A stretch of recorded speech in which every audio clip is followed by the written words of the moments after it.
Miss Vanjie. Miss Vanjie. Vanjie. I have had so many pleasurable moments of that stupid meme. Oh my god. It's just funny when you can go up to somebody, say it, and they know exactly what you're doing. Oh yeah. Miss Vanjie just laughs. It's crazy. Vanjie. I do know that that's a RuPaul Drag Race thing. Good job. Good job. I do know that.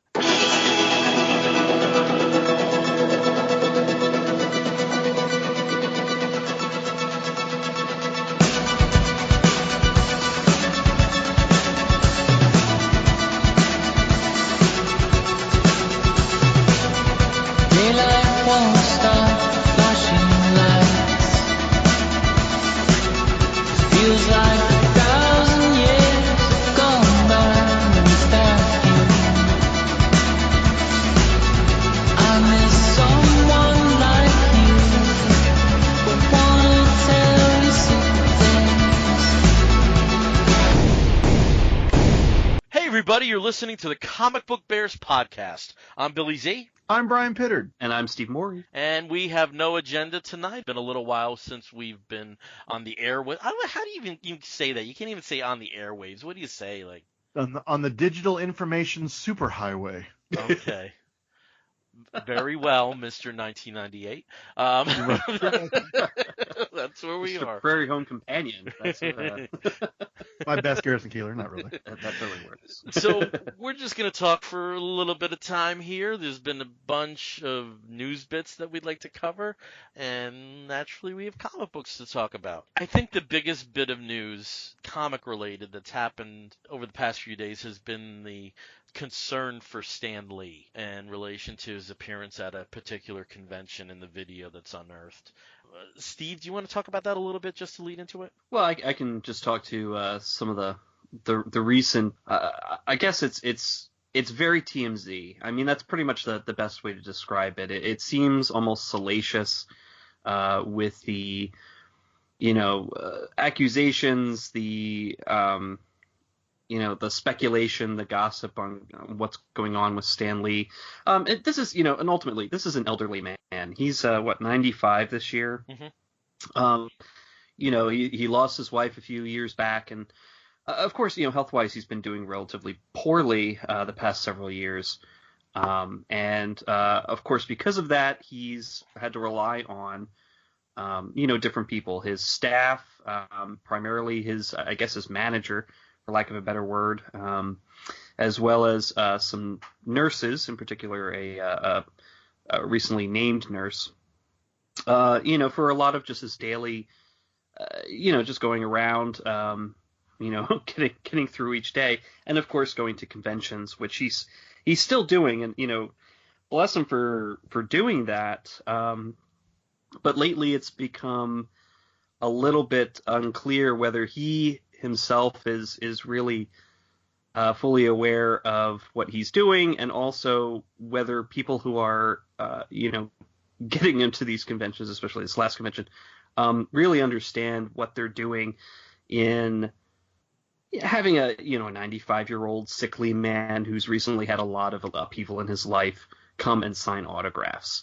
Mm-hmm. And obviously a lot of the controversy that erupted a few months ago revolved around his daughter, his family, and of course the staff that people have been accusing of really taking advantage of him, bleeding him dry, and taking money from him.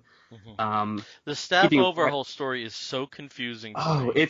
It's all over the map, and yeah. it just goes to show you that nobody really knows what's going on. Right. And of course, people are picking sides. I mean, you have the family, but the family's not exactly the most reliable source either. I mean, his daughter's known for spending a lot of money, mostly his money, and they, and never really got along with his manager. And of course, at the same time, you have the manager being accused of all sorts of misdeeds and abuse and all sorts of things as well. And people who know both sides, know the family or know the manager and the people that, he's hired and worked with, supporting and defending, depending. So It's really unfortunate, and recently, of course, there was the like you mentioned earlier, and I think you could probably talk a little bit more on that.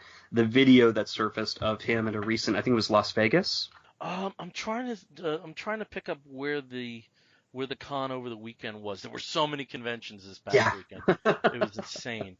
And two of us went to some A of the couple of smaller them. ones. Yeah. I'm so sorry. I thought I had it up here, but this is not very good reporting. But then again, we're not reporters. Oh, we should totally we need to do a My Favorite Murder. Steven, cut that. At some point, we don't have a Steven. We need a Steven. We need some I am a cub. Steven. Oh wait, no, he's a We need like BEN. I'm a yeah, PHEN. we need like some cub that we can just yell at to do stuff. Well, just keep going, and I'll try to find, and we'll interject. Yeah, but anyway, a lot of obviously with the video that came out and just him looking just so weak and so drained and bewildered by what's going on. And conventions, even for people who are not in a state of distress or ill health or advanced age, are pretty daunting. Especially some of the busiest ones are crazy to try and get around. They're hot, they're loud, they're confusing anyway. Mm-hmm. But for somebody who is 95 and of course is a huge icon, so of course it's going to be very busy around him. It was just really, it was sad and disheartening. Mm-hmm. And I've seen some comments on both sides of the aisle, obviously, but one of the biggest, I guess, thoughts and ideas is that people who are going up and waiting in line and asking for his autograph and for pictures and all of that are kind of part of the problem. That's something I don't find that easily reconcilable. It's tricky. It's But at tricky the same time, I because understand. I understand where everybody- that comes from, but it's a strange thing to assign blame to, yet I don't think it's completely off topic. No, I think it does have some merit to talk about that. I would say that people who are contributing to this and paying out the money that you definitely have to pay nowadays in order to see him and have him take a picture with you, and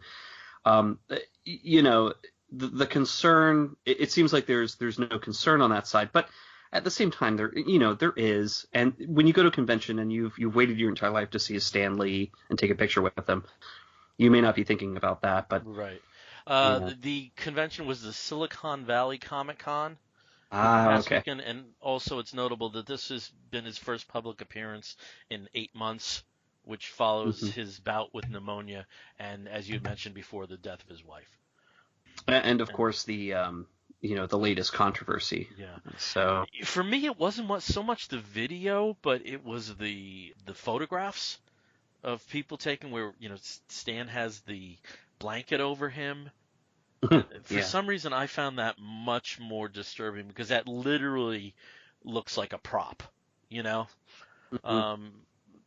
One of the most upsetting concert experiences for me was I went to in New York at Carnegie Hall every year. They have Rainforest Foundation benefits. They have like amazing lineups. They're very expensive, so I went in the years that they weren't that expensive. And this was right after the KLF record had taken off, so Tammy Wynette had some cachet, and you could tell the poor girl did not know where she was. They brought her out, she sang Stand By Your Man and left, and that's been my only experience where I saw exploitation on that level. Have you guys ever seen anything like that in a celebrity public appearance context? I feel like I have. Maybe Bob Hope way back. Mm-hmm. Like they trotted him out for something. I'm trying to think of something more recent though. Who has been able to age in sort of real time in the public eye to that extent? You know what I mean? Yeah. Yeah, a lot of people just kind of get off the stage, get out the way. They don't have the energy, nor do they have somebody pushing them. I just thought of last summer I saw Yes, and they still have the original drummer Alan White, and he'd look like he did not know where he was. And he's one of two drummers now. That his son also drums, and the son does the heavy work. But yeah, that was kind of disheartening, and I think especially as some of these rock performers get into their gulp 80s, you're going to see some more of that. Yeah. Yeah. And I think it's especially sad with Stan because it seemed there was still sharpness there even up to a few years ago. I've never met him. My extent of being close to him was sitting in on a panel one time at Baltimore Comic-Con, which had Jimmy Palmiotti as a host. So, my God, Jimmy Palmiotti brings out a lot of good stuff in people with Stan. And then on an elevator, I went up as he went down at New York Comic-Con and waved. That's been the extent of me being close to Stan Lee. But I think because he's been such a fixture, and especially in the years where he has not been a writer, such a great ambassador for comics, you still saw sharpness. Yeah, you saw like all the crap, like, Who Wants to Be a Superhero and all that Hollywood nonsense, but there was still a charming figure there. Putting aside all the, screw Kirby, blah, blah, blah, blah, blah, I think that's part of why this is really sad to see. Because he's been part of our lives with comics for our entire lives. Well, every And Marvel basically movie, comics, yeah. and every Marvel movie in the last, since, Iron Man, like, has had his cameos. Like, and even before that, I believe, didn't, that didn't just start with Iron Man. I think they did that with Spider-Man, and They did that well before the Marvel Universe. Oh yeah. They do that. Yeah. They do that in the X-Men movies or just Spider-Man movies? Okay. In the first Incredible Hulk film, he's in there. Yeah. Okay. Was he in one of the X? I want to say he was in the first X-Men movie. I think he was like in the train station. Maybe I'm He and Claremont are in the same scene somewhere. Oh, okay. It is a shame. Did anybody see the video that he did? Like, I would say under duress, but it certainly looks like somebody was kind of coaching him. His I don't know, somebody, and he was defending his daughter and like saying these rumors are terrible. Did you guys see that one? No, that just dropped today, I think. Recently, I think I saw it yesterday. But yeah, I mean he's very. I'll put it this way: he's not completely gone mentally. He definitely like can recite something and maybe say something on camera. Like he's not his former obviously self, but he didn't seem like completely mentally gone. So that's encouraging at least. But the problem is, even if you're not like completely mentally gone, you can just get into such a depression, losing a loved one or whatever, even when you're not 90. What is he, 96? I think he's 94 going. It says 95. Okay, yeah. So I mean, like, it can take a lot out of you no matter what age you are. But if you're that old and you lose your life partner of 69 50, years, Jesus H, like that's insane. Like the fact that he's not dead and has not given up completely and is still somewhat out there doing this, how much of that is his own? Of his own volition. How much is he being controlled? I mean, who is his very loyal assistant that they kind of dismissed? Armstrong? Max something, wasn't it? Yeah, Max Armstrong. His manager / bodyguard / jack of all trades kind of guy. Like best friend, handler, like all this stuff, and not that I want to say that I default all judgment to the family, but like the fact that so many other people out there have kind of stood up for this guy and said, hey, he may have been a little rough around the edges, but I mean, he was fiercely loyal to him. Fiercely loyal, took care in many ways when other people weren't there. And like, it sucks that then you sort of have this story, whether or not it's true or not, of the family kind of swooping back in because that's their family and they see either an opportunity or an obligation or whatever, but it's such a sad, tragic mess. Yeah. I mean, the last thing I heard that was even remotely similar is the Richard Simmons thing. I think that's what I was fishing for earlier. If you guys didn't hear the that podcast that they did about Richard Simmons, like that didn't get like really that far in terms of finding out what exactly was going on, but in a lot of similar ways, like it's a possible situation where there's somebody sort of controlling this older, aging entertainer who were just so used to being out there in the public eye and suddenly is less so. And then when you do get a glimpse, it's such a departure that it's tragic. Yeah. And I was really touched by Kevin Smith's. Oh God, yeah. Offer. I mean, it was like I'm not gonna say it was disingenuous either. Like he obviously would totally take care of them. But it's also sort of it was a lovely thing to offer. But Right. I Seeing the fact patterns of the emails and the phones being disconnected, I always hate hearing that kind of stuff. I always hate hearing about people being cut off from normal methods of communication. That troubles me. totally. It really troubles me in any context. Another bit of news, there's been some brouhaha over Comixology and Amazon selling brand new Marvel trades in digital form at 99 cents. I'll tell you, I battered the Discover card the first day that hit. I've taken advantage of a few of them. There's a lot of Marvel I don't read, or that I'm not interested in reading, and I understand that, it just proves so tempting for some, because you're looking at these trades, and some of them are huge. I mean, some of them are collections of about 400 or 500 pages. You hit the epic collections. That Master of Kung Fu is like almost 600 pages. Oh yeah, I mean, you're looking at amazing collections that for retail, for an actual physical copy, are going upwards of $20, $30, $40, $50. Right. I think the biggest issue has been the brand new books, specifically the Infinity Siblings, the new Jim Starlin, Alan Davis Thanos book. That was the one that seemed to really set people off. And I can totally understand that from and what was it, you Bryan? Or was Bryan or Steve, were you the one that said that the Spider-Man 2 sold 4 times what it sold? Sold in physical copy. Yeah, that was one of the stats that they had on Bleeding Cool about it, where it was shocking. Or actually, no, it wasn't Bleeding Cool. It was the Beat, Comics Beat, that had just a breakdown of some of the sales in terms of numbers, and we're just. I mean, it's no comparison with what happened in the physical stores and in the comic shops that actually ordered the copies to sell on their shelves, because the digital versions were released on the same day for a 99-cent price point. And if you had the choice, most people are going to go with the digital copy for 99 cents and save, $25. Yeah.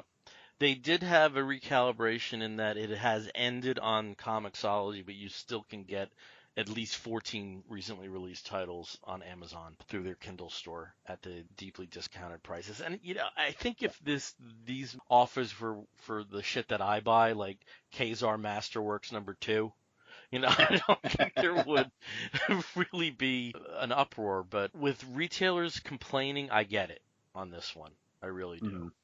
Because that had to have cut into sales, especially if these were pre-ordered copies that were not pull list bound, and they're going to sit there. And I get the anger from the retailers in this one. Well, and it is interesting that the question, obviously, that everyone wants to know the answer to is, where should that anger be directed? Should it be directed at Marvel? Should it be directed at Amazon? Or the entire industry, and this is just capitalism and blah, blah, blah. And, there's so many voices that mixed in with this. I mean, there are fans who are like, well, otherwise I wouldn't have bought this collection or these collections. If they weren't on sale, like I wouldn't have bought them at all. But then also you have the retailers who, of course, had no heads up about this. Mm-hmm.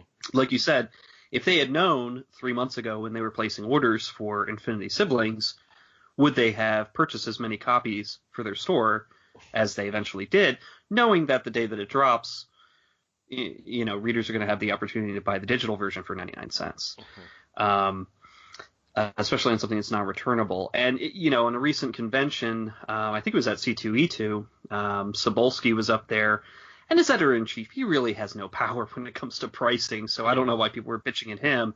But retailers were genuinely pissed off, and, they stated, what power does Marvel have, with pricing at Amazon? Yeah. And to be very honest, here's where I'm kind of scratching my head at Marvel. And I would say that Marvel does deserve some of that ire that's being thrown at it, because other comic book companies are not having this problem. DC isn't having the issue. Image isn't having the issue, where their new collections are all being offered for 99 cents a piece. They're not the ones having this massive Comixology sale. It's really just affecting Marvel books. So if Marvel had the same kind of controls that, say, a DC does or an Apple does when it comes to the minimum pricing for their books, digital or otherwise, they wouldn't have this issue. And either somebody fell asleep on the rights or the licensing, or Amazon has a lot of great blackmail photos of the publisher. I don't know.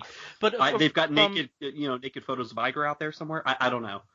But from what I understand, this is not unheard of with Amazon with the deep discounts upon the initial release. I mean, musically, the main one I remember was Lady Gaga's "Born This Way," where for the first 36 hours it was 99 cents for the digital album.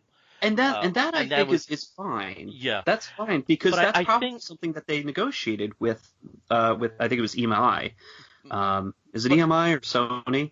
They probably would have negotiated that in advance. Mm-hmm. So either somebody at Marvel did negotiate allowing Amazon to do so, and we all know Amazon can take the hit. That's fine. But in the licensing of the item for sale, digital or no, in the agreement that they would have with Marvel, there could be a clause. I thought Heidi McDonald's article, like, hey, maybe don't shake the finger at Marvel as heavily as you are. She raised some very interesting points on that, and some bits of business I had no idea existed.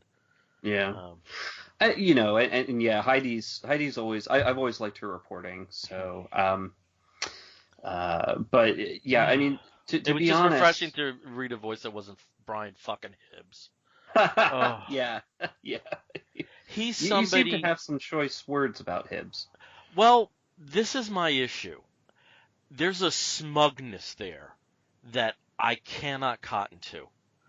It's so off-putting. It's a know-it-all thing that, yes, you've been a successful retailer in a city that's tough, in a market that's tough, so I have respect for you for that, but it doesn't mean that your answer is the only answer, and that's how he always comes across. The voice of the LCS, yeah. Yeah. My exposure to him, if there is a dissenting opinion, it's ridiculed, it's dismissed, and I don't think that's the way to have a dialogue on important issues. Even when I'm in a complete agreement with, I think I said this to you guys, even when I'm in complete agreement with him, I don't want to be. If you're on the side of the Angels, at least try to sound like one. You know? Right? He's a Simpsons comic book guy. I mean, he's a mansplainer. All right, enough about Bryan Hibbs. I really don't want to talk about Bryan. But yeah, I mean, ultimately, I do have to say the 99-cent deals, while great for readers, to be very honest, and in fact probably allows people to take a chance on different books or titles or characters that they may never have thought to pick up. I mean, you mentioned Khazar was one of the Masterworks collections that was on sale there. I bet most people probably wouldn't think twice if that was a $30 book on a shelf. They would say, no thanks, walk right by and not even give it a second thought. But for 99 cents, they might say, why not? 300 pages of something? Why not? But ultimately, it is pretty bad for probably most retailers because, they just purchase these, 3 or 4 or 5 copies per store that for anybody who was aware of these Comixology sales will never buy. And they can't return. I'm counting. I'm expecting a bunch of some of those titles, probably even Infinity Siblings, to show up at Heroes Con in the 50-cent off boxes. I bought 65.99 trades. Wow. And I'm a DC guy. Yeah. Well, there you go. You prove the point. Like, hey, you're gonna go ahead and buy these, and you probably wouldn't have. We also had some TV. We haven't done a TV special yet. No. But we had some beginnings and endings. We had the season finale of Legends of Tomorrow. Bryan, is that a show you're regularly watching anymore? I do in theory, but in practice, I have not. Okay. I am probably like all, but I don't I don't care much about spoilers. I do enjoy the show, and it is what it is. But yeah, I'm very behind. I did start watching Shield again last night, and we got like maybe 3 out of the 5 that we're behind. So yeah. I think it's time to take a bow. What? Yes. Really? Oh, yes. Oh no. Yes, I do. I think it's time for Do you just not like the sensibility the show's had, or is it just too jokey? Like what? Or the character? There's a tired feel to it. Really? And even when the action scenes occur, they're always in darkness. Goes to the Friday Night Ghetto time slot. They always feel defeatist to me, and this feels like a show that's been defeated. The storylines even mirror that. I don't know. I mean, I'm not saying I love the whole Malice, that whole whatever. Oh, no. I was talking about Shield. I wasn't talking about Legends. Oh, I think Legends is a joy. Oh, really? Oh, Yeah. okay. I'm sorry. So Yeah. Shield. 6 seasons in a movie. Let's do this. So yeah, now that I know we're talking about Shield, I'm sorry. I was sitting there like, What are you talking Shield. about? Friday Night Ghetto, yeah. I forgot. See, because everything's DVR. I'm like, I don't know when things are Yeah. on.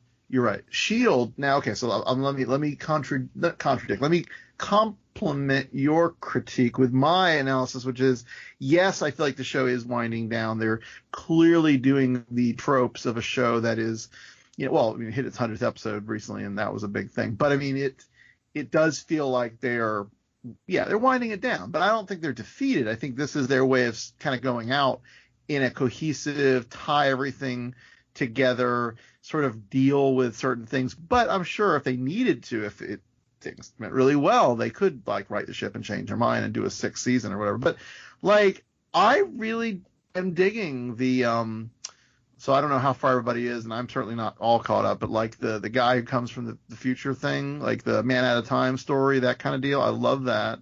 I like that actor, whoever the hell he is. He's very entertaining to me, and not terrible on the eyes. He could eat a little more, but that's about it. No, but like seeing all the relationships sort of, I wouldn't say evolve, because a lot of them are pretty much the way they've been, but just seeing that and sort of, oh God, the last episode I saw had Patrick Warburton. No, not the last one. One of the ones I saw had Patrick Warburton in it, in a delightful role, and I've been like, eating him with a spoon, watching Lemony Snicket. So like I anytime he shows up is amazing. I don't know. I think it's a joyous show. It's not, so you say joyous. It's not meant to be a Legends of Tomorrow in terms of its tone by any means, but I still think it's still good. It has humor in moments. There's some bleak, obviously this season especially, there's some bleak stuff happening, but I don't know. I still think of the shows that are comic book based, it is to me still one of the better ones, knowing full well that it did not start that way. And I guess I'm just impressed with the way it's been able to take us on a journey through very traditional spy into far, far more science fiction-y settings in a way that's sort of like a nice anthology show. Admittedly not, new place, new time every week like a Doctor Who or Legends, but still, tonally, the Shield show has, morphed and changed, and it hasn't stayed stagnant, I don't think. But I mean, yeah, I'm also in the minority where I didn't have any issues with the first season. I know most people felt it picked up in the second. I thought the first season was fine. Of course it's fine with legs. But the 4th season is where I think it hit its stride and did some just ridiculously good television. Yeah, I did think the 4th season really benefited from it splitting it effectively into 3 different seasons. And they're doing that with this too, which I feel like but man, sort of works. The future went on way too long. Admittedly, they could have cut that quick, and there were parts of that I did not like, but overall, I don't know, I still like it. So, Steve, you don't watch Shield, do you? I kind of stopped after like the 3rd or 4th episode this season, and it's not because it was bad. It was just that there's so much other stuff that was better on. No, admittedly, this is only a show I will watch because Greg, what's his name? Who's the actor? Greg Coulson or Coulson? Clark Gregg. Clark Gregg. Sorry, yeah. Admittedly, if it weren't for him and Wingnut and actually a lot of the cast, they're just fun actors to watch. But yeah, there's certainly without it being a genre show, I don't know if I would have stayed along. But I don't know. So what about Legends? Is Legends still going? No, it just wrapped.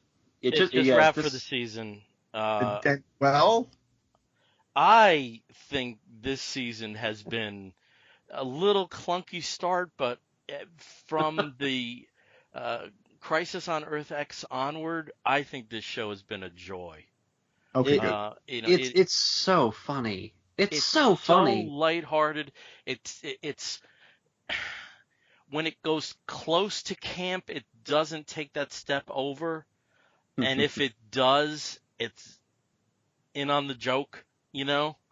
Very much. Yeah, and and especially this has been really tough with the basically rotating cast. You only have at this point 3 survivors from the initial cast. And what? Yeah. Brandon not... Routh, Katie Lotz, and Dominic Purcell are the only original cast members who are regulars now. Yeah, even what's his face who plays my brain. Franz Drama. Well, Franz Drama does have a cameo in the last episode. Who's that?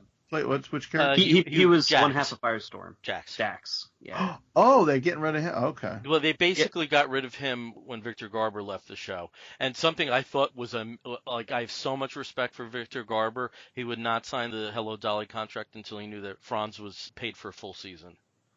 Oh, that's right. There's a lot of actors that do not give a shit. Yeah. That's a class move. He is totally. Yeah. Okay, so I guess I am.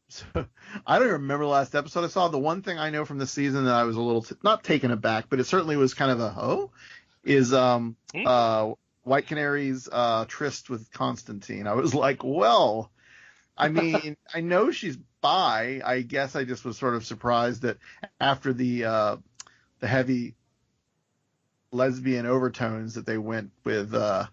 It was just like, oh, okay, we're doing this. And I don't know, some people probably were more pissed off about it, but I just was sort of surprised that that's what they did. Well, I mean, they're both super hypersexual. I mean, Constantine is bi as well, so having both of them sleep together was kind of like, well, yeah, sure, why not? And then of course he quickly hits on does he hit on Dominic Purcell on one of them, or does he hit on I can't remember. Or Citizen Cold, I think he does. Flirts with Citizen Cold pretty. That's right. So it's just fun. But that is one of the things, and I don't want to spoil the final episode for anybody who hasn't seen it yet. And I do recommend to go see it, even if you haven't seen much of the rest of the season, and therefore it wouldn't make sense who a lot of the people are who show up. It ties the whole season in a nice little bow. Tries to ignore any plot holes that it created along the way, and just makes for an amazingly hilarious and pretty cool premise. I was mentioning to Bill while I was watching it that the CGI for the villain Malice is actually better than Steppenwolf from the Justice League movie. Nice. Much more interesting. But let's just say that Bebo has a special place in my heart now from forever. At the very least, let's at least have a Bebo vinyl pop, please. Oh, seriously, right? No, seriously. The Tickle Me Elmo of Legends is just brilliant. This was everything a season finale should be. Brings as many people as they probably could afford back together, ties so many threads together, but doesn't knock you over the head saying that's what we're doing. I imagine this show is a blast to film. I think so. Yeah. I've seen the videos behind. They made that disco video when they did the 70s episode. That was absolutely hilarious, the Staying Alive one. With Victor Garber returning to Broadway, there were a substantial amount of interviews with him, and he made it clear that this was the most enjoyable experience he ever had on television because of the cast. Oh. I just imagine it's just a blast being on that set. I really wish Bluebeard had his own series, because Jonathan Cake, man, that guy has comic timing for years. I mean, oh my God, he's so good. Really, really good stuff. And leads you into where they're going in season 4. So surgically precise. Oh God, it was so good. We also had the premiere of Legion. The second season of Legion, and with our friend Chris Roman, I described at least watching the first episode as being on drugs without being on drugs. Nice. Oh my God, the show is so elegant and freaky, and the use of music is, my God, the use of Jane's Addiction, I Would For You. Oh my God, it's so good, but it's almost like it doesn't care if you enjoy it or not. It wants you to have your mind blown and hit different areas of the brain. It's almost impossible to say what the plot line is. Basically, David's been gone for, I believe they said like 8-9 months. I think so, or a year, whatever. Yeah. Basically, like the people that had done all that stuff to David and Sid and the group that Gene Smart had been heading are basically working together under this new umbrella with this guy with a basket on his head and the oh my God, and the voices of those little androids. The androids with the female androids with the mustaches and mustaches the and 60s bowl cuts. Oh my God. There's no description that does it justice. Just watch it, folks. It's a show that if you aren't paying attention, this is the kind of show you have to put the phone down for.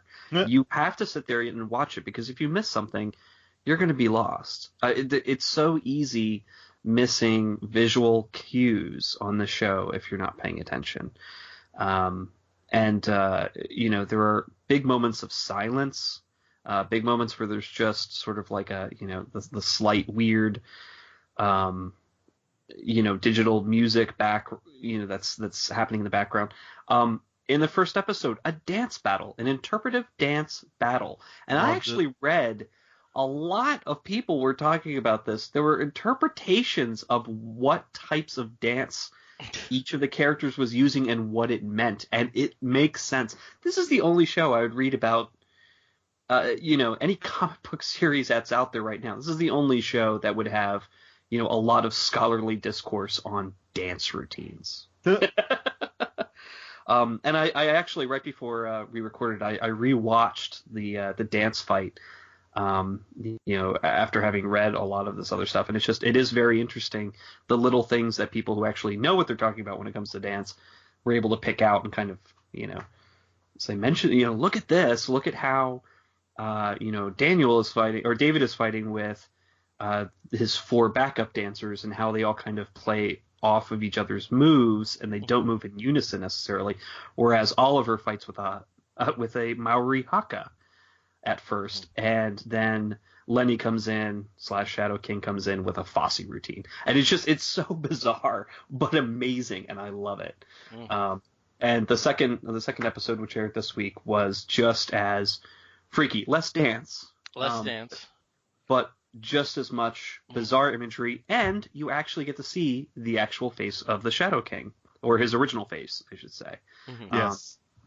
And for those of you who have read any of Astonishing X-Men, since it's been going this past, I guess it's been out for about 7-8 months now, where there was sort of a section in one of the issues where it showed inside the mind of Professor X and the Shadow King having a fight, playing chess and all of that.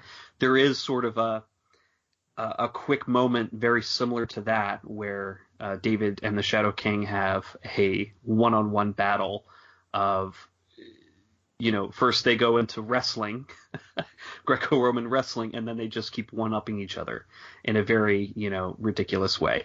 But it's fascinating. I just, every week I tune in and I have no idea what they're going to do. And that's good TV.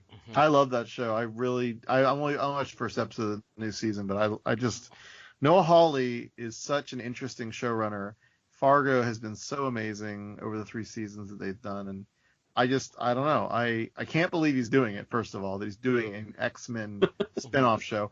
but when you watch it, you go, oh, I see. And the whole And that's the thing, is it still feels like a mutant show. Yeah. Oh, yeah. No. They still work it in. It isn't lip service. This is all leading somewhere, you know? Yes. I don't know if it's going to lead where most genre fans might go, this is what I want. But what I love is he saw this as an opportunity to discuss mental illness, and not just discuss it. That sounds very clinical and pedantic.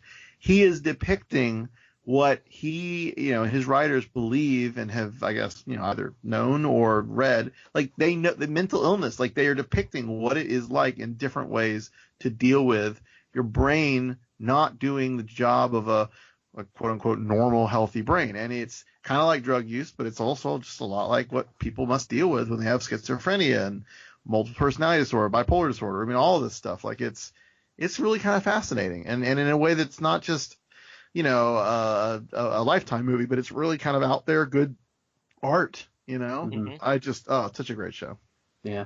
I'm digging Krypton too. I don't know if you guys are watching that. I've watched the first 2, I think, and I am too. Honestly, I was sort of like, oh God, what are they doing? And it's working for me. It's I think I'm right before Brainiac really makes much of an appearance in some form. I mean, they've shown him like in sort of a small little clip type things, but I'm interested. Like, the mythology of Krypton is kind of interesting, and like they're depicting it maybe in a way that's a little different than in other depictions, but overall it's like it's good. It's interesting. Yeah, and it's just really interesting how it touches on, while still being an action-based show, there's xenophobia and religious fundamentalism and society and class and rank. It's a really well done. It's like a really well cooked stew, and there's a lot of hot silver daddies on it so far for the boys. I never thought Superman's great grandfather could be that hot. Nice. And so far the leads have been fairly engaging. That's not my Adam Strange, but that doesn't mean it doesn't work. And knowing that the Thanagarians are going to be a presence before the season ends, and wow, yeah, I'm really psyched for the Zod thing is interesting too. I'm kind of fascinated to see that in given that they've sort of changed the race up a little bit, and given that they've made it more female oriented. Like, I dig the changes that they've made, and I'm interested in her sort of story arc, what the daughter is going to do, and will that drive every, and again, I'm only second episode, like, will that drive her away from her House of L boyfriend? Yeah, and just a lot of grays. There's no villains. Yes. So far. Well, I mean, so there's no we have one overt common. villain. Yeah, but there's that too. But like, everybody is sort of Games of Thrones and has their own agenda. Right. Yeah, lots of palace intrigue. They all have motivations which can be argued. Exactly. And the Rao stuff is kind of fascinating in its own kind of way. Yeah. There's a genuine twist on this last episode. Yeah, episode 4 did do that bait and switch. I was not expecting. I was not expecting that, and I wasn't expecting it at the 40-minute mark, and I really wasn't expecting it at the 58-minute mark. Wow, I am excited now. I'll have to see. Yeah, I was very, very interested in that. The cast is very good. The design of the show, there's parts where, especially in the first couple episodes, I was kind of feeling, here's CGI futuristic landscape, and kind of generic Star Wars, actually not Star Wars, but more generic modern Star Trek crappy slums. There's sort of like a look that you can expect to see, in shows like Expanse, shows which is back as well, shows like Killjoys. There's a sort of aesthetic type of design that goes into the everyday clothes of the rankless and the design of different things. But what's really consistent and what I really do enjoy them using is the language as art design. Kryptonian being kind of uses branding a lot of places, but also is shown in very interesting ways. And in fact, with the with this past episode, I noticed it a lot more.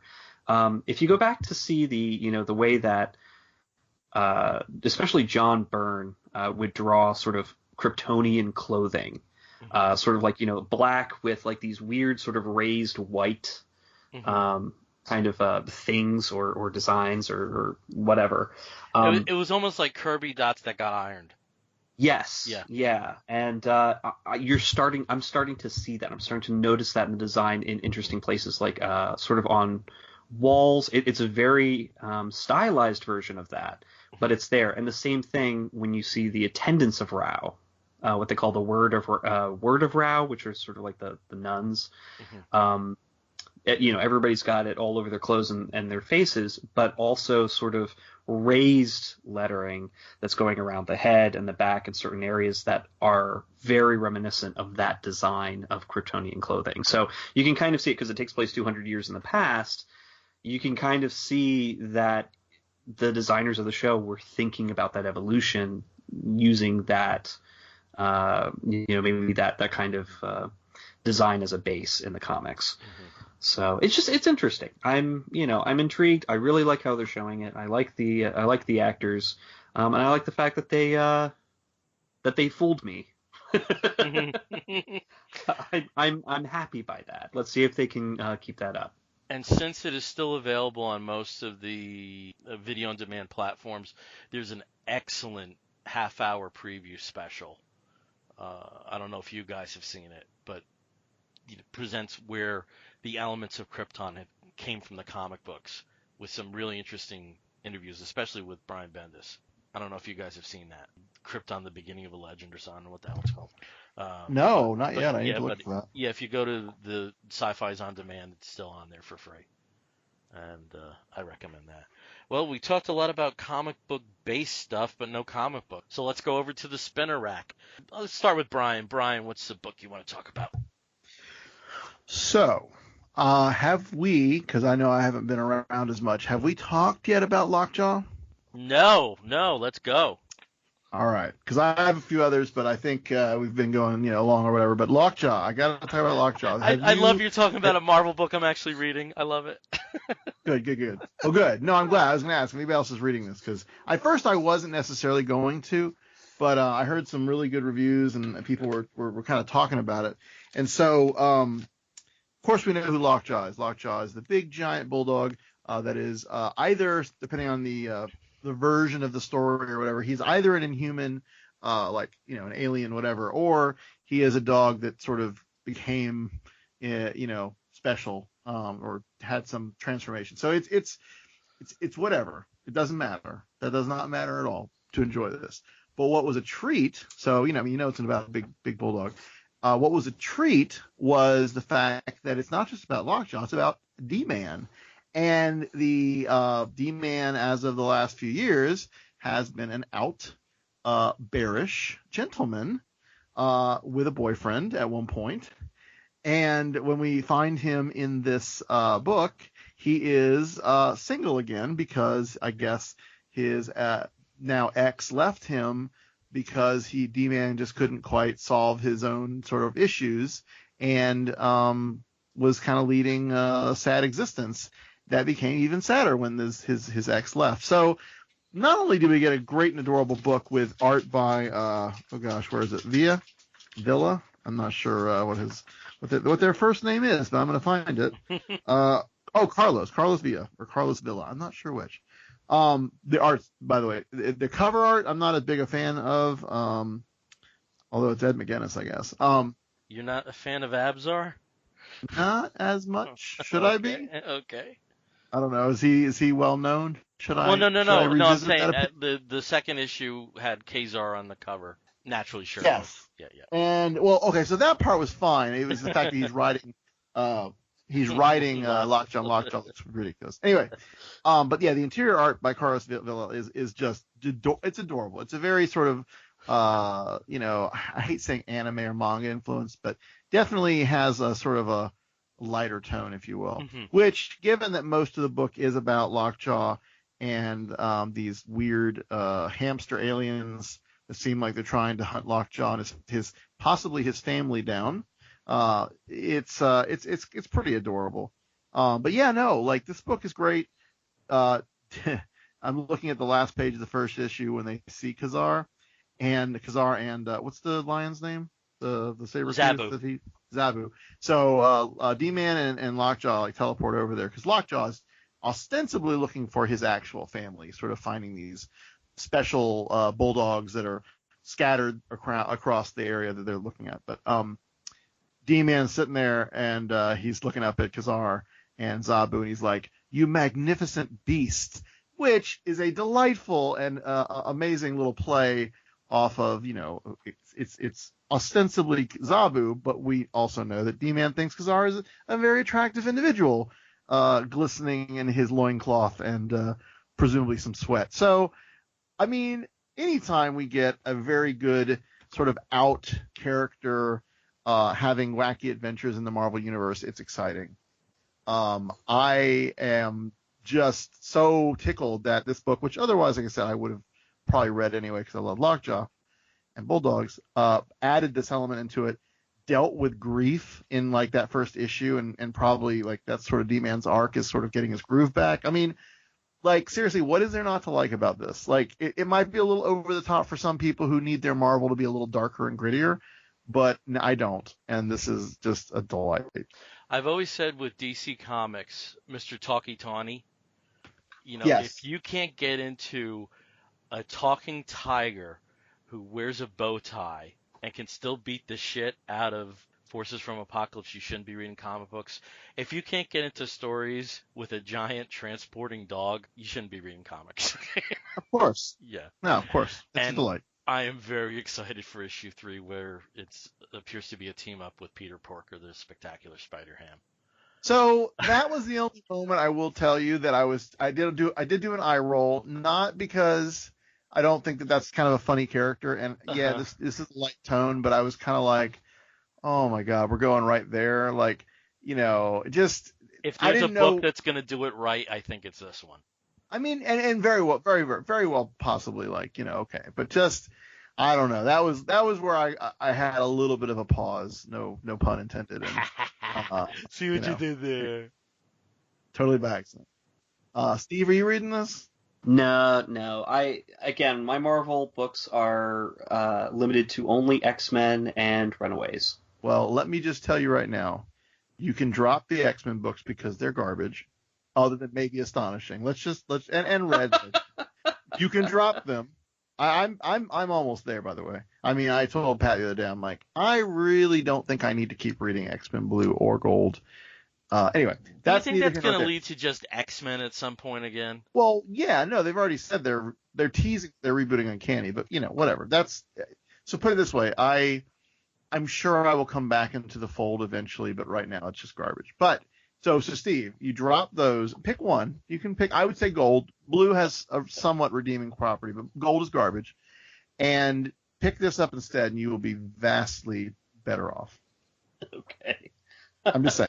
All right, well, Steve, since you aren't reading Lockjaw, why don't you talk about a book that you are reading? Well, we could probably do an entire show if I brought up Metal number 6 or Doomsday Clock number 4, just on those two. But instead, I'll turn to Valiant, my other love. So Where no one can contribute. Okay, good. No, actually, in the last show, I did talk about Armstrong. That's true. Yes, yeah, and I know you've been reading some Valiant. So with this past month, we had a relaunch of Shadow Man. So Shadow Man number 1 came out, and for this particular character, they've had so many reboots and so many versions of him since, of course, the original Valiant Shadow Man. But I read the original relaunch Shadow Man that came out, I want to say in 2014. That series only lasted about maybe 15, 16 issues. Had a couple one-shots and then ended. And it ended in a very unceremonious way. I'm not going to ceremonial way with the character. Basically, he was captured or sacrificed himself and ended up being stuck on the dead side. And that's basically where he's been this entire time. enslaved to Master Dark, being forced to endure a lot of horrible tasks, and also enforcing Master Dark's sort of rule of law over much of the dead side as this character called the Magpie. And characters have been encountering him occasionally when they pop through the dead side. Eternal Warrior. We recently had Ninjak was there, and in the recent Rapture miniseries, he appeared in that one as well. Well, at the beginning of this new Shadow Man #1, written by Andy Diggle and drawn by Steven Segovia, he comes back. Basically, Alyssa, who was his sort of love interest from the original series, has become kind of a voodoo priestess on her own. She ends up bringing him back to Earth, back as a human, and is trying to help him kind of get through his big crazy mess, because of course he's been trapped. He has no idea what's been going on with him. He doesn't really understand his Loa, the Shadow Man persona that he has, and so she attempts to help him, and in doing so also invokes the bad guy for this series, who happens to be Baron Samedi, who has found a way to come across from the dead side and affect the real world. So it sets up the new series of Shadow Man pretty nicely. The art's great. And of course, these characters, it gives you a quick introduction of the characters without pandering too much. It doesn't give you this massive amount of exposition. It tells you just as much as you need to get into what's going to happen. So I doubt that either of you are reading this one, but I'm looking forward to it. I'm looking forward to seeing how he connects in with the greater Valiant universe again, now that he's back in the big picture. Well, the book I'm going to talk about, you mentioned 2 DC books that I was expecting you to pick one of the 2. So I'll pick another DC book that I am really digging. And I actually dug the second issue more than I did the first. And the book I'm talking about is The Terrifics, which is part of the New Age of Heroes initiative that's coming out of the Metal miniseries. The Terrifics brings together Mr. Terrific, Metamorpho, Plastic Man, and a version of Phantom Girl that was a little bit different than some people were expecting. It is written by Jeff Lemire, and I've heard so many different pronunciations of this gentleman's name. Ivan Rice, I think, is the most common one, but I've also heard Race, Ivan. Again, it's on its second issue. The Terrifics is very much reminiscent, very deliberately so, of the Fantastic Four, where these characters are at the beginning of this story. They're not really a team, but Mr. Terrific has brought together Metamorpho and Plastic Man to retrieve an antenna from the dark matter universe that was prevalent within the Metal miniseries. In doing so, retrieving this antenna, which they understood was a distress call, they see a hologram of Tom Strong. And no one knows who this Tom Strong guy is. As the story progresses, they leave the dark multiverse behind, but they find that they are bound together. And that is provided for you in a really interesting twist at the end of the story. The Phantom Girl that is part of the story is actually an ancestor of the one who's been part of the Legion of Superheroes since 1962, and that's revealed very concretely in the beginning of this story. And the art in this second issue is amazing. I absolutely love it, and I do not collect original art, but I would be very happy to have many of the pages that are in this book. So The Terrifics #2. Is anyone else reading this? Oh yeah, I've been reading it too, and I've never been the biggest fan of Plastic Man, but I think he's being used very well here. Yep. And it's interesting, I like how on the surface it really does look a lot like a Fantastic Four book. I mean, you've got the 4 characters that really do kind of at least look the part. Mm-hmm. So you've got Plastic Man being a Mr. Fantastic type character, plus Mr. Terrific being a Mr. Fantastic type of character. A Mr. Fantastic type character, because he doesn't burst into flames or anything. No, but very often some of the characterizations of Johnny Storm, certainly how Plastic Man is behaving in this story. Yeah. Well, and see, that's the thing. You have what appears to be the characters, like the power set for 3 of them. Mm-hmm. Very similar. Like Metamorpho, he's a monster. monster is deformed by his powers, and part of him is very rocky looking. And of course, Phantom Girl can go through objects, maybe not be invisible, but use the thesaurus, you get another character. Yeah, but it's really interesting seeing that kind of setup. But this is Jeff Lemire's Fantastic Four, which means that you got to throw all the original Fantastic Four kind of Kirby-esque ideals of a team, sort of like a family type team, out the window. Because Lemire is going to play around with that concept. I don't think this is going to go as dark as, say, other Lemire books. But there's a potential there for a lot more drama with these characters and a lot more like high tension, especially with the fact that they can't really separate each other. They can't really be separate from each other. They don't really seem to like each other at this point. Not really. Yeah. I mean, it's only circumstance that brings them together, and Plastic Man especially probably has more reason to not be around everyone else, because of what's basically been going on with him since I guess the New 52 started. When you spend most of your life as a giant egg, I guess that kind of it's going to color your interactions with the outside world. But it's going to affect you somehow.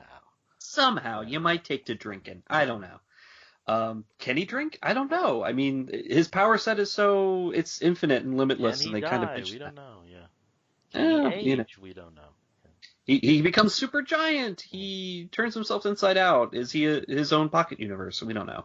So it's and I think that's fun. I think Lemire's going to have a lot of fun with that because he likes that kind of slightly psychedelic something outside the realm of what you normally expect a superhero book to be. Mm-hmm. Kind of like a Fraction likes to do a lot of times, or a Hickman. So we'll see. We'll see how it goes. I am enjoying it. And mostly enjoying the other dark metal spin-off books like Silencer. I like Silencer. Damage. Damage is the definition of a 90s new character book. Every week there's another cameo of a much more popular character. Yeah. I think it was Suicide Squad, Wonder Woman, and what's the latest one? Is it Martian Man? It's the third one. I don't know what's in the next one that's come out, but the issue that I haven't read is Wonder Woman. Yeah. So, and Silencer is a John Romita Jr. book. Mm-hmm. Is what it looks. It looks like a John Romita Jr. book, and it reads like a John Romita Jr. book, which isn't terrible, but it does remind me. It gives me lots of Punisher War Journal flashbacks. Brian, any other book you want to talk about? I know I've spent a lot of time on Mr. Miracle, but it is really good, by the way. I will do Snagglepuss because why not? The series has been a little uneven in certain ways. Like I just don't I don't know. It feels interesting. Like I'm very impressed by certain elements, but the most recent one that has Huckleberry Hound dealing with his cop boyfriend. And are you caught up? Or no, I'm not caught up, but man, just hearing that. I know. It's kind of ridiculous. Oh, and the cop is a horse. Of course. Thanks. Basically, I'll just say it. It deals with the Stonewall riots, if not maybe the main riots, a riot or a raid. I should say. Actually, let's just do that. It's a raid. It's not a riot. But yeah, it's just it's just good. Like it's just. There's nothing else like this in comics, really. And again, sort of talking about queer representation in comics with Lockjaw from that end of the spectrum to something very more serious and adult and mature, but yet using Huckleberry Hound and Snagglepuss. And you do get the iconic stage left catchphrase in this issue, which was nice. And then also it deals more with the propaganda sort of, House Un-American Activities, storylines that they're doing, with that one female character whose name escapes me. But yeah, no, this issue is really good. The only other thing I would say is the art. by Stillwell. I don't love it. It's the way he draws these walking, talking animals is something's a little weird. It's just the style, but yeah, no, it's great. Mark Russell is a killer writer.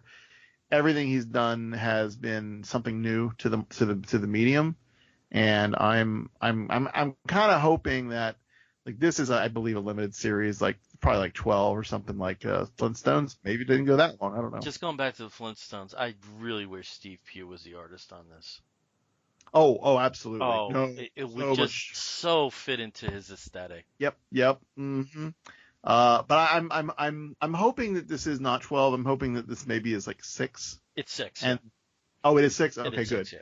And then I hope that it's demonstrated his contribution to comic book writing, and he has put on something truly like special. And I'm actually kind of wanting him to do something DC proper, not just these Hanna-Barbera tie-ins. Like, he has demonstrated that he's an amazing satirical writer, and he could do some really interesting stuff with maybe a B or C list DC character. Oh yeah.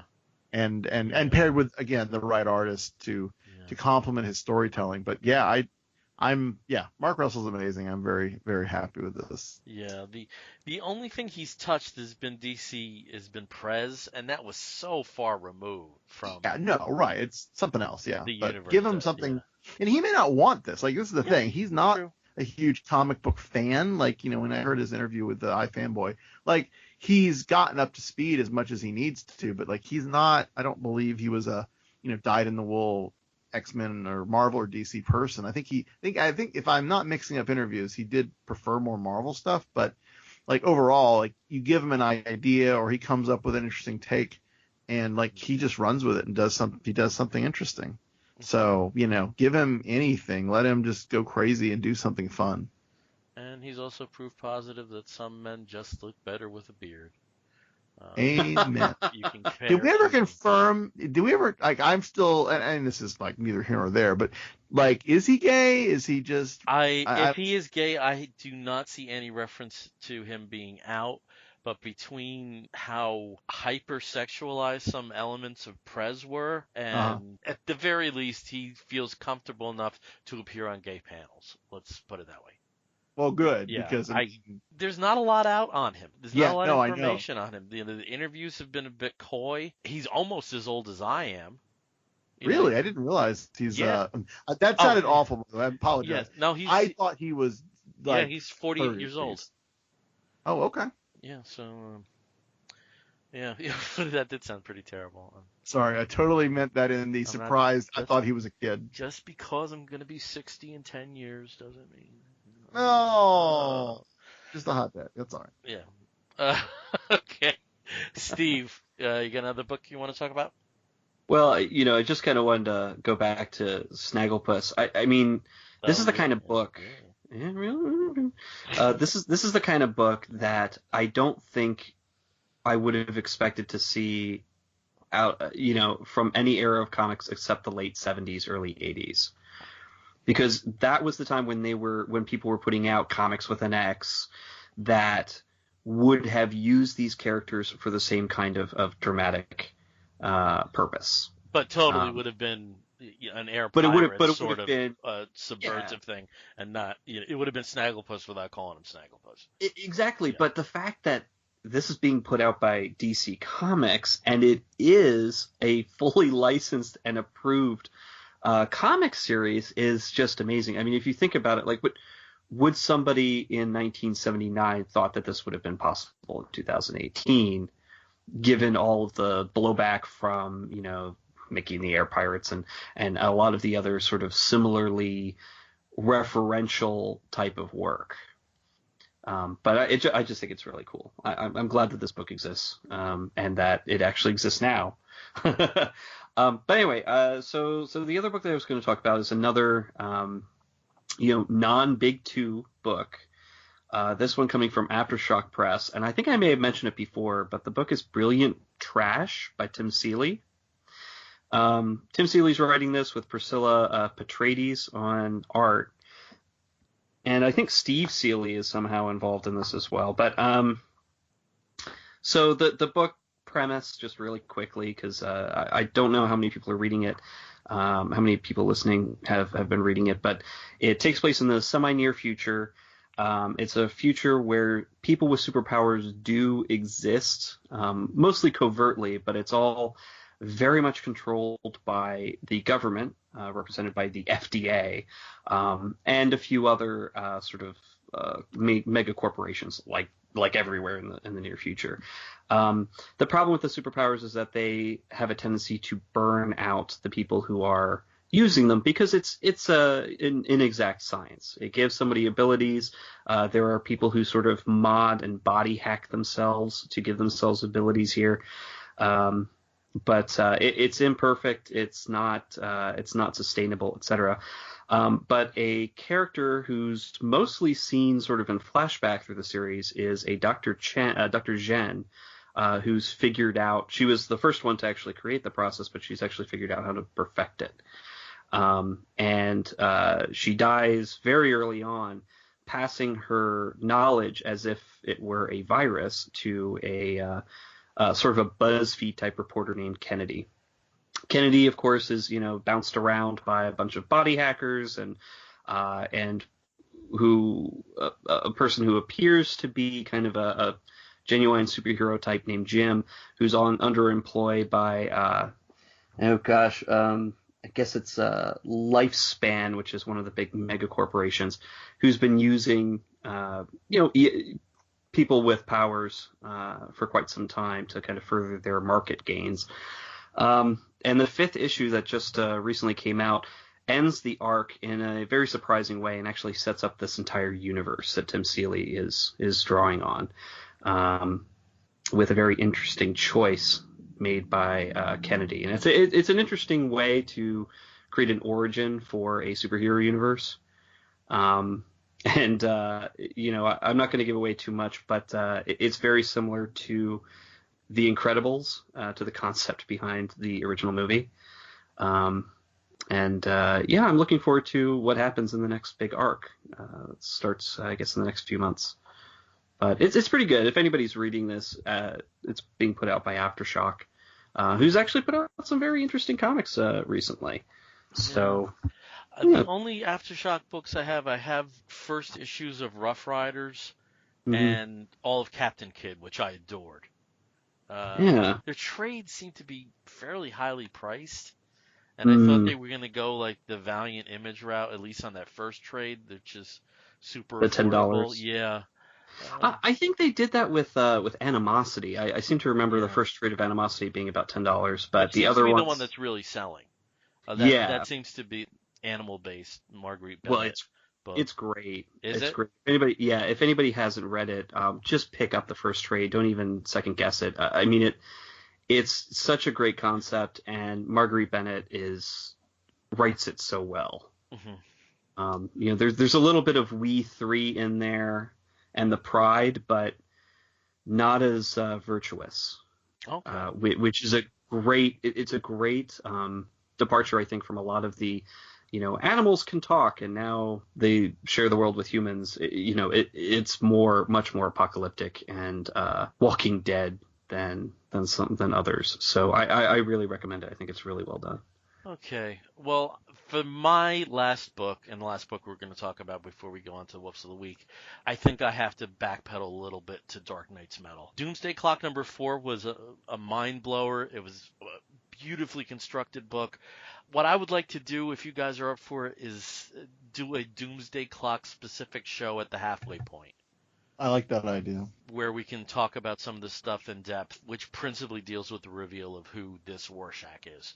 Let's talk about that another time, because we should dedicate some really decent real estate to this series, because it's awesome. But I did want to say just a few things about Dark Metal number 6. Again, this is the wrap-up of the miniseries spearheaded by Scott Snyder and Greg Capullo. They had a lot of terrain to cover for one issue to wrap this stuff up, and they did it in a really well-paced story. We have the end of the exploits in the Dark multiverse.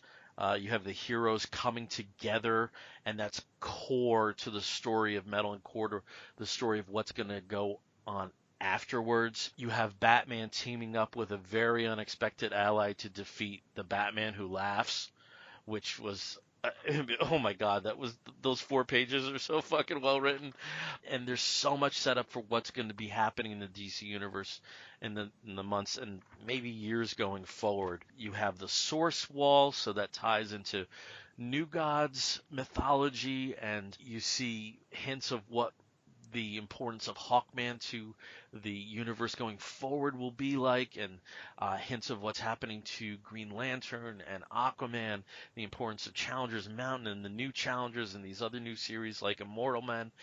And the story ends at a party in Wayne Manor. And just like Talkie Tawny or Lockjaw, if you can't get into Alfred Pennyworth on drums, part of a band, you shouldn't be reading comic books. And as they said in the miniseries, we're all a little metal. This comic book is why I read comic books. I know we talked about it at length, certain issues, particularly the prologue issues, and definitely the first one, we went into it in depth, but it's been a really enjoyable miniseries. And one that's been fairly self-contained, which was nice to see. You did have the tie-in issues. You did have tiny little bit with Green Arrow and Titans. Nightwing, you had one arc which tied into regular books. And naturally, the New Age of Heroes books tie directly into what Metal spawns. But when you get the Metal trades, which will be Metal 1 through 6 or Metal 1 through 6 with the 2 prologue issues, you're going to have a self-contained story where you don't need that ancillary material. I really dug this. So Dark Knight's Metal number 6, why I read comic books. I think the Wild Hunt, that was the one of the tie-ins that I would say you probably really do want to read. Oh, yeah. Because it was almost like a 5B, sort of in between the two, and definitely the one that Morrison rightfully so contributed to with the Detective Chimp stuff. Mm-hmm. But no, I still think you would have gotten the story without those. No, you're right. It's a better experience if you have that supplemental material. But if you limited yourself to the 6 core Metal issues, you still got the story. Yeah, and the only thing the tie-in, what do you call those? The various Dark Knights, some were better than others, and you totally did not need to see each one's genesis, if you will. But again, like you said, it sort of enriches it. But no, I think you're right. The core 6 are a pretty cohesive story, and in some ways, really transformative to. Well, it's not a retcon. It's a continuity reset opportunity in many cases. Mm-hmm. So it was good. I really enjoyed it overall. I need to go back and read the whole thing in one sitting to maybe better tie it together, because the breaks in between certain issues made it sometimes a little like, wait, what's going on now? And who's this? But overall, yeah, it was a very fitting companion to Morrison's Batman stuff and Final Crisis and Multiversity. Mm-hmm.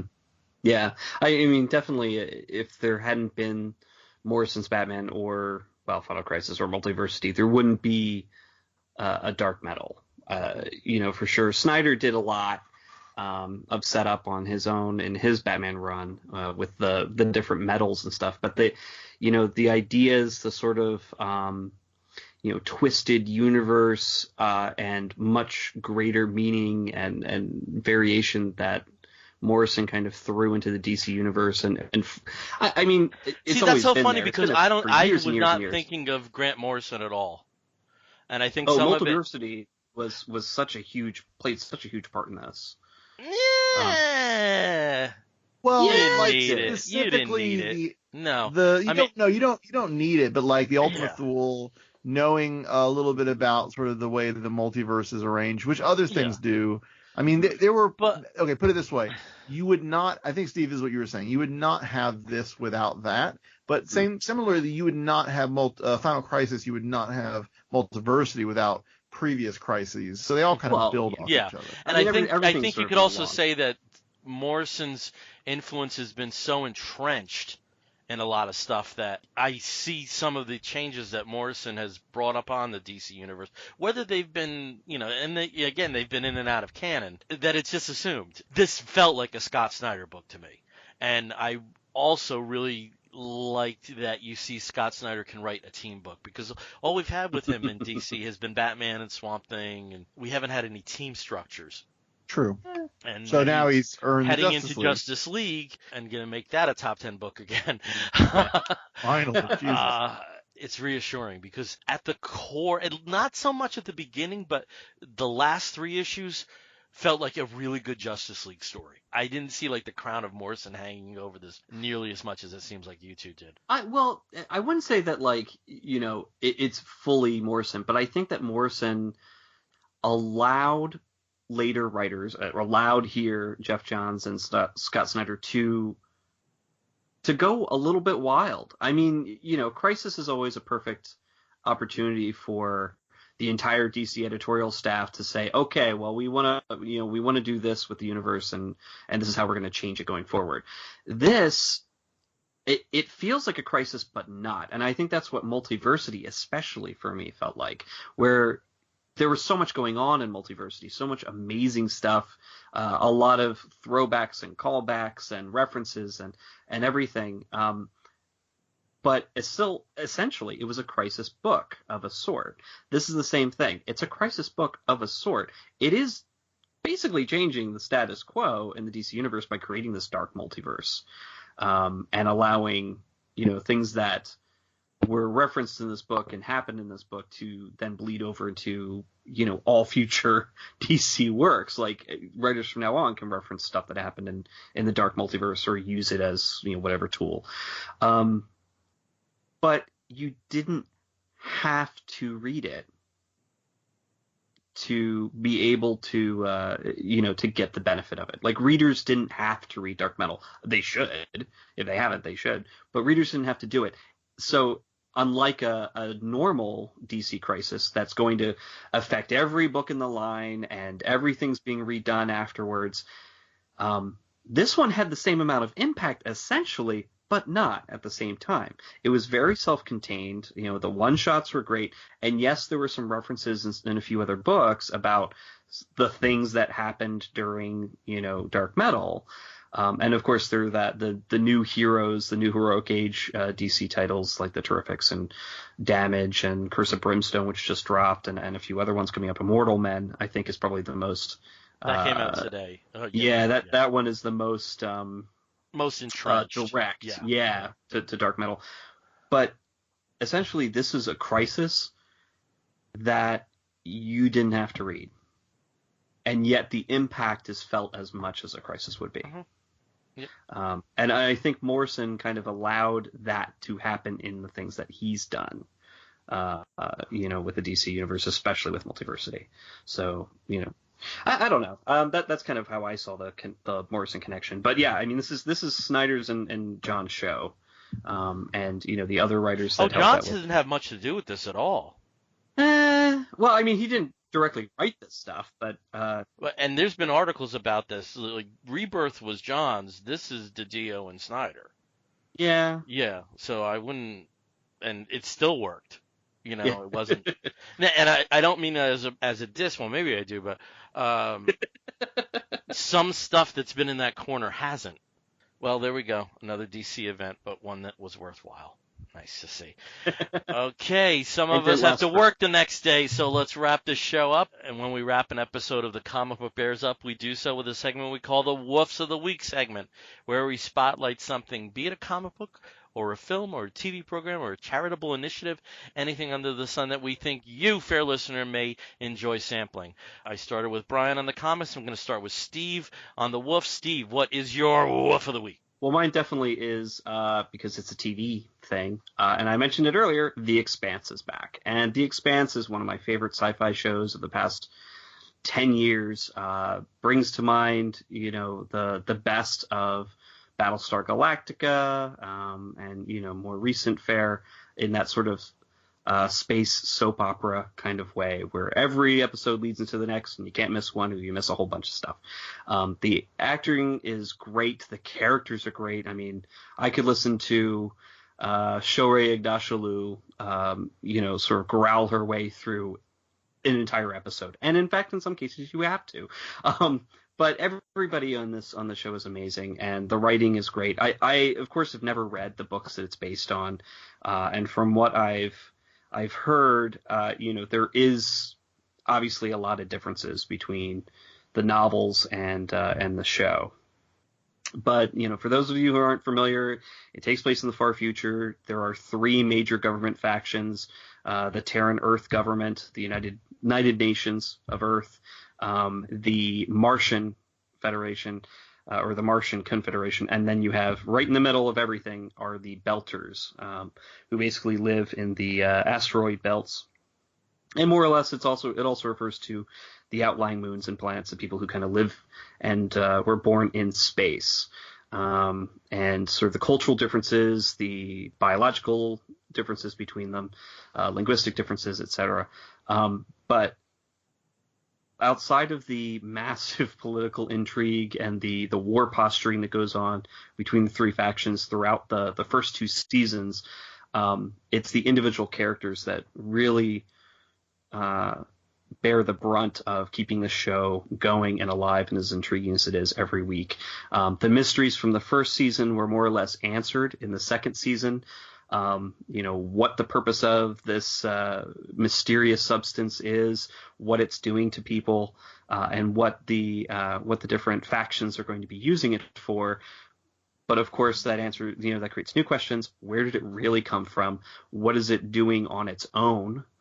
When it's given its own lease, like it's been like what happened sort of halfway through the second season, and how are the crew of the Rocinante and the people that have sort of glommed onto them, how are they going to sort of save humanity essentially in the face of the oncoming war, and of course these other strange extraterrestrial virus / crystal / hive mind.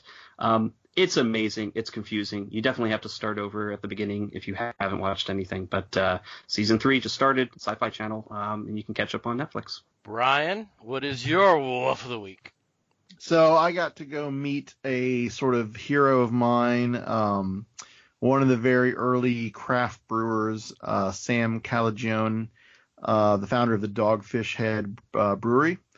He was down here doing a sort of a East Coast tour of all the different distributors and bars, and just kind of getting the word out about Dogfish Head, and sharing a delightful new beer that he just released and should be on the shelves in the next week or two, called Dragons and Yum Yums. And it is a delightfully ridiculous title that refers back to, I guess, some of the things that inspired the beer.